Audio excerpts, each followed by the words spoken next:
quilômetros, pensei que tinha me enganado até de cidade. Tinha uns caras mascarados, armados até os dentes. Percebi logo a situação. Os bandidos haviam dominado o lugar e mantinham todos como refém. James Adin não era mais o xerife, só se via cada pessoa com tristeza e medo. O gatilho era da lei, sozinho desarmado estava ali. Pra diabo que me chamaram aqui, foi então. Eu não sou besta pra tirar onda, eu sou fascinado, eu sou cowboy.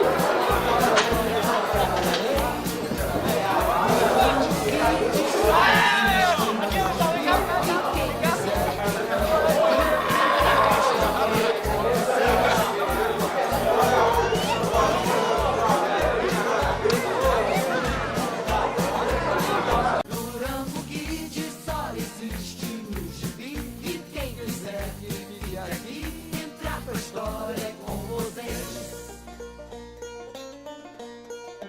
Meu filho, é isso aí.